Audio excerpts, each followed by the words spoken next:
guys, kembali lagi bersama aku Anita Anggrani. Nah, di video kali ini aku mau bagikan informasi seputar TKI ya. Tapi sebelum lanjut ke videonya, aku mau ngingetin dulu nih sama teman-teman. Kalau kalian mau kirim uang, jangan lupa ya pakai aplikasi YourPay. Karena aplikasi YourPay ini kita irit lebih banyak. Satu kali ongkir 100 NT dolar aja di Taiwan, kalian bisa transfer ke 3 nomor rekening Bank Indonesia. Jadi kalau misalkan kalian itu dalam 1 bulan harus menjatah ke 3 orang atau 3 tempat nomor rekening, kalian itu cukup bayar ongkir 1 kali di Taiwan 100 NT dolar aja. Dan kalian juga bisa pinjam uang di aplikasi YourPay. Kalian juga bisa belanja di Shopee, Lazada, dan juga Tokopedia. Kalian juga bisa beli pulsa, beli token listrik, dan juga bisa bayar cicilan maupun bayar zakat. Dan aplikasi ini yang pasti aman, dan aplikasi ini resmi teman-teman. Karena aplikasi ini sudah dapat izin dari pemerintah Taiwan dan juga Bank Indonesia. Pastinya aplikasi ini keren, rekomendasi banget buat TKI. Karena kalian itu tidak perlu keluar rumah, kalian bisa melakukan transaksi apa aja. Ingat ya, sebelum melakukan transaksi harus isi saldo dulu. Buat teman-teman TKI dari Taiwan, Macau, atau dari Hong Kong, teman-teman bisa download aplikasi YourPay dan masukkan kode referral dari aku. Oke teman-teman, sebelum lanjut ke videonya atau materi dari video ini, saksikan terus video ini sampai habis dan jangan lupa untuk like and subscribe dulu ya. Terima kasih.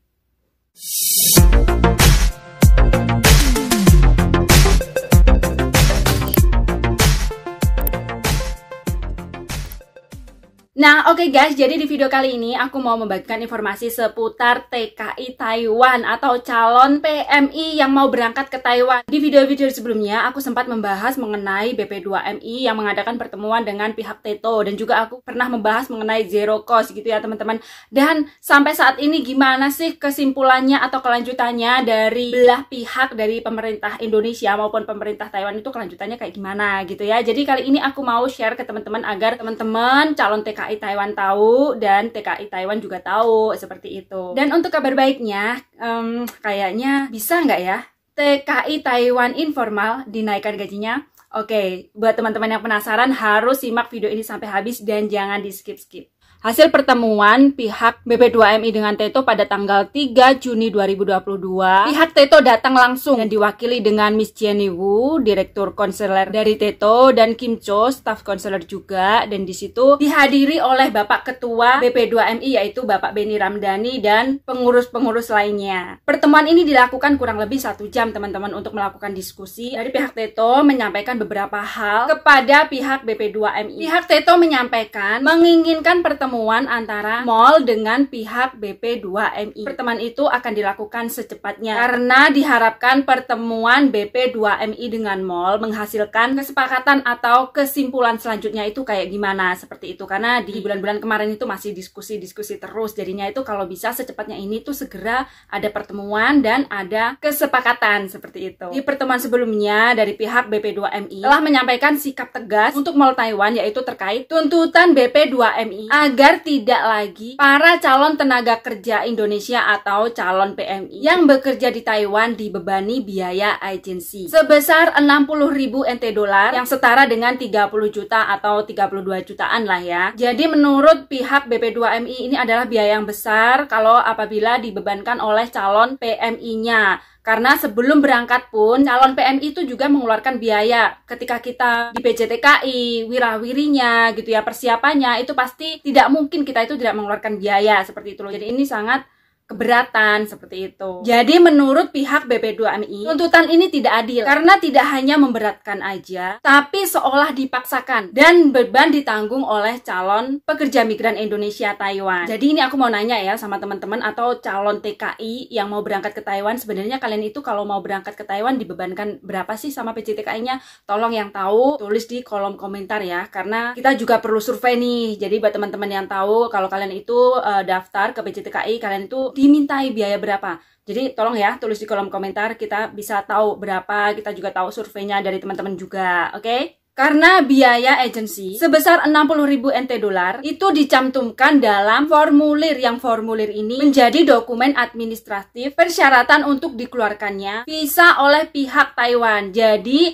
ini tuh kayak seakan-akan diwajibkan untuk mengeluarkan biaya tersebut untuk mendapatkan visa. Kalau kalian itu tidak mengeluarkan uang sebesar itu, kalian itu juga tidak mendapatkan visa, seperti itu loh. Makanya dari pihak BP2MI itu mengungkapkan tegas kalau ini sangat memberatkan buat calon TKI-nya. Kalau mau dikeluarkannya visa visa itu kalian harus ada uang sebesar 60.000 NT dolar, dan itu wajib ditandatangani karena itu sudah ada dalam formulir seperti itu. Nah, jadi di sini BP2MI terus memperhatikan dan juga membela calon pekerja migran Indonesia Taiwan. Dan dari pihak TETO yang disampaikan oleh Miss Jenny kemarin pada tanggal 3 Juni 2022 bahwa pihak mall akan melakukan pembahasan secara serius terkait dengan dihilangkannya biaya agensi dari kontraktor para calon pekerja migran Indonesia Taiwan. Nah, jadi untuk keputusan atau hasilnya ditunggu pada pertemuan berikutnya antara pihak BP2MI dan juga TETO. Di sini pihak BP2MI bertindak atau menyampaikan dengan secara tegas, bahkan sudah disampaikan 2 kali, bahwa untuk penghapusan biaya agensi ini adalah permintaan dari Indonesia. Karena di pertemuan sebelumnya, Taiwan mempersoalkan tentang kebijakan pembahasan biaya penempatan, dan Kepala BP2MI yaitu Bapak Ramdhani juga menyampaikan kebijakan pembahasan biaya penempatan itu adalah kebijakan yang tentu telah sesuai dengan undang-undang yang berlaku di negara Indonesia. Sehingga sejauh mana kalau Taiwan mau mempersoalkan, jadi intinya itu seperti ini ya teman-teman. Kalau misalkan ini ya, kayak pihak Taiwan itu memberatkan untuk biaya penempatan itu ditanggung oleh majikan. Sekarang giliran pihak Indonesia atau BP2MI yang memberatkan biaya 60.000 NT dolar itu